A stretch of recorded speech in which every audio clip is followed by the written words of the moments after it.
Bonne année et bonjour. Très excellente année. Santé et félicité.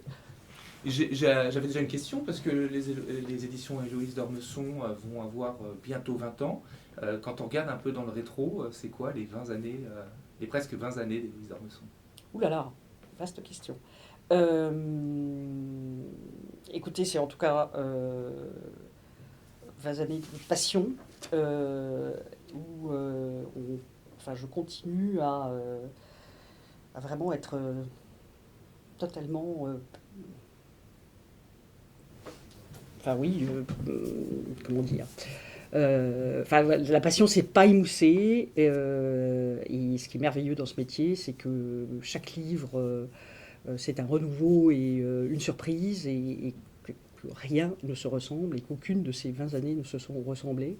Que nous avons eu.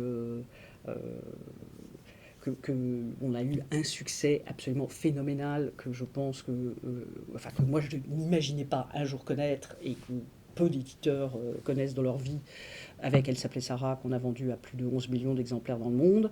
Donc ça a été évidemment un des moments euphoriques et magiques et miraculeux de ces 20 années. Mais il y a également une infinité de découvertes d'auteurs qu'on a accompagnés, qui ont fini par s'imposer. Et bon, alors c'est aussi fait de déceptions, de moments de frustration, parce que des textes qu'on a aimés n'ont pas trouvé ou ont trouvé un lectorat vraiment très, très, très modeste. Mais enfin, globalement, je suis quand même très, très, très heureuse de ces 20 ans.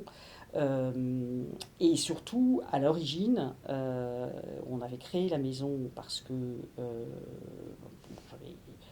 j'avais 15, 16, 17 ans d'expérience professionnelle, 17 ans d'expérience professionnelle avant de fonder les éditions Héloïse d'Ormesson.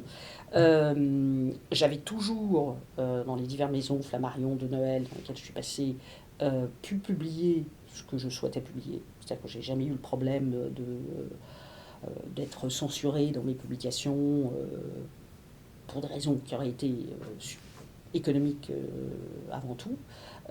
Donc ça, je n'ai jamais connu ce problème, mais les livres n'avaient pas toujours été publiés comme j'aurais souhaité qu'ils le soient. C'est-à-dire que le tirage n'avait pas toujours été celui que j'aurais aimé qu'il soit. Certaines réimpressions avaient été compliquées à obtenir, voire n'avaient pas pu être obtenues pour des livres qui étaient très coûteux en fabrication et très longs. Les budgets promotion, j'avais pas toujours réussi à débloquer les budgets que je souhaitais débloquer sur certains titres. Et donc il y avait certains livres qu'on avait publiés dans les maisons où j'étais passée, et je me disais, on n'a pas fait le maximum pour ces livres. Moi, je reste un peu en. Il y a une frustration et il y a une impression d'inachevé. Donc, créer la maison, c'était se donner les moyens de promouvoir, de pousser et de soutenir les livres comme vraiment je pensais qu'il fallait faire.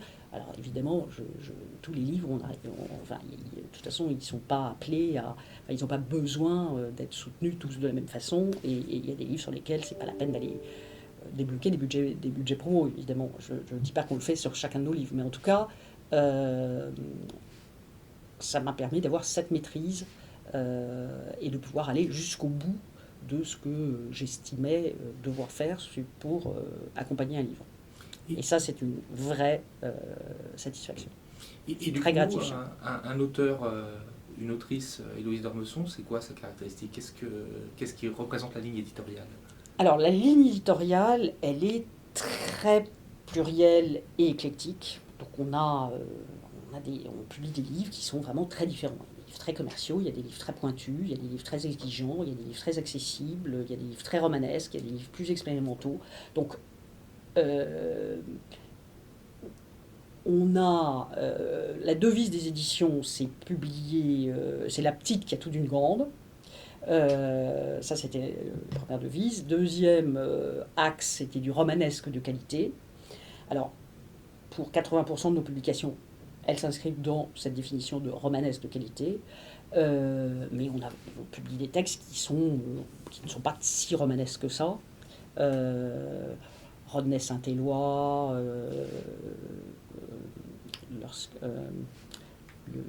ce poète, éditeur québécois. Quand il fait Triste, Bertha chante. C'est un texte qui est poétique, très, très, très littéraire et pas du tout romanesque. Même La colère et la envie d'Alice Renard qu'on a publié, premier roman qu'on a publié à la rentrée dernière. Il y a évidemment une trame, mais c'est pas follement romanesque, c'est pas du tout le ressort et la vertu du livre. Enfin bon, on publie certains textes qui sont de magnifiques textes et qui ne sont pas particulièrement romanesques. Donc cette définition recouvre une majorité de nos titres, mais pas la totalité de nos titres. Quand vous m'avez demandé qu'est-ce qui fait la spécificité des auteurs et de la maison, je dirais que, en tout cas, ce que je revendique et ce dont je suis fier, c'est qu'avec l'équipe, on a réussi à créer une maison, et encore aujourd'hui, 20 ans après, c'est une maison qui reste une maison d'édition et pas une entreprise d'édition. Et ça, c'était mon ambition, et on y est parvenu, même si aujourd'hui on appartient à Editis. On a gardé ce côté convivial, familial, d'une certaine manière, et vraiment l'équipe est ultra. On est 5 personnes, 5 femmes. Je pense que les auteurs sont très entourés, qu'il y a beaucoup d'affectifs, et pas simplement. J'espère et j'ai le sentiment que la plupart des auteurs ressentent ce côté cocon et atmosphère conviviale. Et va paraître là dans quelques jours La Roche de Martin Lichtenberg, donc un roman SF. Avant de parler du roman en lui-même, quel est votre rapport au mauvais genre au sens général et à la science-fiction en particulier? Alors mon rapport, je ne suis pas du tout spécialiste, je revendique aucune. Enfin, mais j'ai toujours. Moi, je suis une lectrice. J'aime tous les genres et je ne m'interdis rien et je me suis jamais vraiment reconnue. Enfin, moi, j'aime picorer. Quelquefois, je serais même capable d'acheter en librairie un livre d'un auteur dont j'ai jamais entendu parler, d'une maison d'édition dont j'ai jamais entendu parler non plus, par curiosité. Donc je suis très curieuse et jamais surprise. Donc c'est en fait un peu ces deux éléments qui sous-tendent mon rapport au texte. Maintenant, évidemment, aux éditions, comme on publie 20 titres par an, on ne peut pas tout publier. Donc, je me suis réfrénée, en fait. Et il arrive qu'on laisse partir des textes qui sont d'excellents textes, mais dont je pense que nous ne pouvons pas les défendre, parce qu'on n'a pas cette image-là. Donc, j'ai plus assidûment fréquenté la SF quand, d'une part, j'ai débuté chez Flammarion, où je travaillais pas en binôme avec Marion Mazoric, mais on a beaucoup travaillé ensemble parce que pour un certain nombre d'auteurs, elle souhaitait être complice et travailler main dans la main avec l'éditeur grand format, et donc elle m'avait notamment fait découvrir William Gibson et demandé de le publier, le romancien. Et puis elle m'avait fait lire un certain nombre de textes, et puis j'ai gardé des contacts avec Marion, je dirais que c'est elle qui m'a un peu initié au genre, même si jeune femme, j'avais lu Bradbury, Dick et Stephen King, mais bon, pour moi c'était des auteurs que j'aimais. Et encore une fois, le genre m'apportait peu. Et puis je suis de cette génération, je crois, d'éditeurs, où les genres ont commencé un peu à exploser et à être gommés. Et les collections... alors, l'imaginaire, c'est peut-être le dernier rempart d'un genre qui se préserve et qui a des collections quand même très très identifiées. En tout cas, je suis de cette génération où tout d'un coup, des auteurs,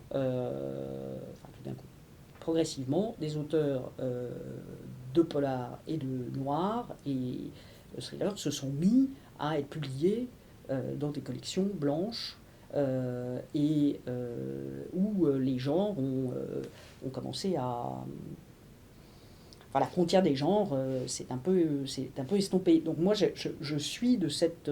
j'ai cette philosophie-là. C'est-à-dire que un livre, c'est un bon livre. Ou pas.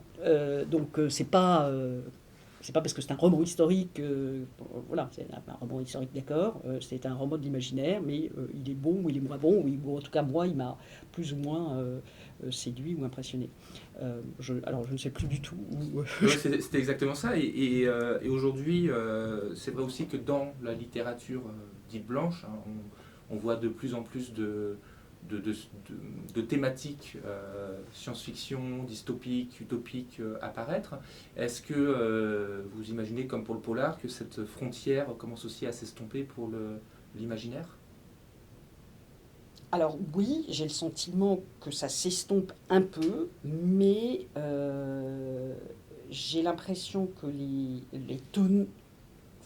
les gardiens ou les tenants du genre sont plus désireux de garder, parce que vous m'avez dit ce mauvais genre, mais il y a quand même, avec un sourire malicieux, et j'ai le sentiment que, que c'est un peu euh, l'idée que vous partagez, c'est-à-dire on est différent, on est le mauvais genre, mais on se revendique comme tel, et on reste pur.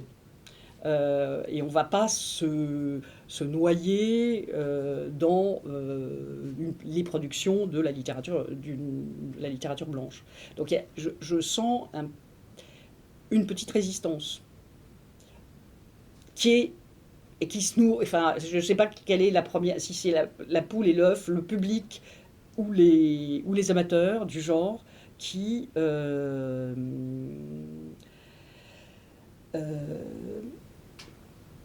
Qui mettent cette barrière qui mettent finalement. cette barrière. Parce que je dirais que le polar comme la SF ou l'imaginaire, en fait, ce sont des littératures dont le grand public qui ne réfléchit pas à ces genres se dit que c'est de la littérature de divertissement, de la littérature d'évasion, euh, et qui ne mesure pas à quel point ce sont, d'après moi, les littératures les plus politiques du, de la sphère littéraire.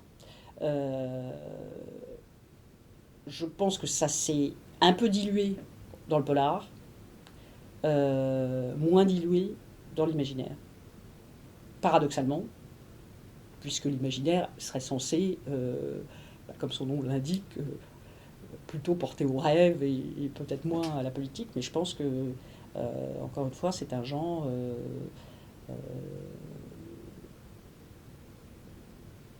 qui, qui, qui questionne le monde, notre rapport au monde, notre rapport, enfin toutes les questions qui traversent notre société, et elles ressurgissent dans les textes de l'imaginaire.